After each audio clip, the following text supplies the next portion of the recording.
श्री कृष्ण गोविंद हरे मुरारी, हे नाथ नारायण वासुदेवा, हे नाथ नारायण वासुदेवा।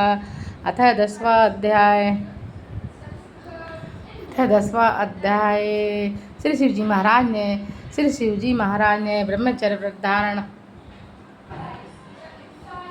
श्री शिवजी महाराज ने ब्रह्मचर्य व्रत धारण कर लिया। श्री गंगा जी के तट पर एक वृक्ष के नीचे जा तप करने लगे। दक्ष की पुत्री प्रतिव्रता सती ने राजा हिमाचल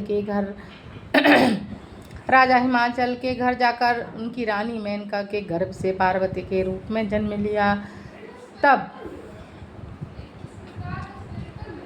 राजा हिमाचल के रूप में जन्म लिया तथा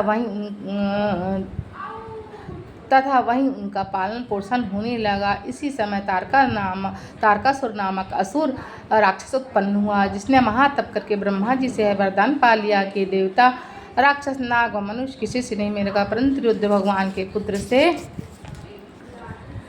मृत्यु होगी। राक्षस ने सोचा, जब शिव जी के स्त्री नहीं तो पुत्र कहाँ से होगा, फिर मृत्यु कैसे होगी। इस कारण वह कह दिया कि तास्तु ऐसा बर्पा का तारकासुर ने सबको दुख देना आरंभ कर दिया। देवताओं को अपना दास बना लिया और देवांगना को दासी। इस प्रकार जब देवता दुखी हो गए तब ब्रह्मा जी के पास पहुँचे। इस प्रकार जब देवता दुखी हो गए तब ब्रह्मा जी के पास पहुँचे। ब्रह्मा जी ने उनके दुख को सुनकर कहा कि वर देते समय हमने उस राक्षस को कहा था कि उसकी मृत्यु शिव के पुत्र के हाथ से है, अतः शिवाय रुद्रपुत्र की उसकी मृत्यु और किसी से उपाय से ना होगी। शिव जी की स्त्री सती ने दक्ष के यज्ञ में जाकर अपने प्राण त्याग दिए हैं और अब उन्होंने पार्वती के रूप में हिमालय के घर में जन्म लिया है। परंतु रुद्र भगवान हिमालय के शिखर पर घोर तप कर रहे हैं। सो ऐसा उपाय करना चाहिए जिससे रुद्र का पार्वती के साथ पारिग्रहण हो जाए। सब देवता ने इंद्र सहित अमरावतीपुर में जाकर गुरु बृहस्पति जी से सलाह ली। फिर इंद्र ने अपने कार्य सिद्धि के लिए नारद और कामदेव को बुला लिया और उससे कहा कि वह हिमालय के घर जाकर उनको समझावे कि पहले जन्म में दक्ष की पुत्री श्री शिवजी की पत्नी अब पार्वती के रूप में पुत्री हुई है। सती के वियोग में श्री महादेव जी तुम्हारे शिखर पर तप कर रहे हैं, इसलिए तुरंत अपनी कन्या का विवाह उनसे कर दो, जिससे वहां जाकर उनकी वह सेवा कर सके, वही उनके पति होंगे।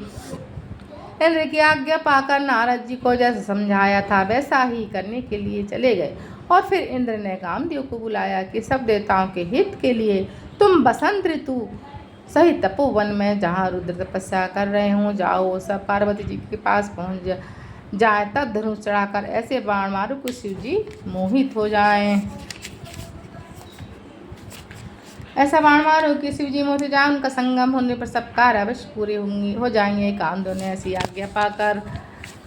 ऐसी आज्ञा पाकर अपनी पत्नी को साथ लेकर तपोवन में बसंत ऋतु का प्रसार किया। एक समय श्री महादेव जी के पास उनकी सेवा करने के लिए पार्वती जी बैठी हुई थी। तभी कामदेव ने पीछे की तरफ से वट वृक्ष की आड़ में होकर शिव जी को बाण मारा तो शिव जी का मन चलायमान हो गया। कामदेव ने दूसरा बाण चलाने ही वाला था कि शिव जी का विचार उत्पन्न हुआ, उनके मन में चंचल होने का क्या कारण है। जब उन्होंने चारों तरफ देखा तो कामदेव दिखाई दिया।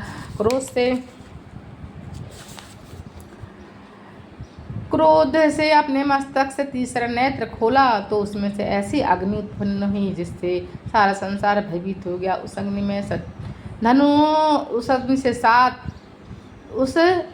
अग्नि से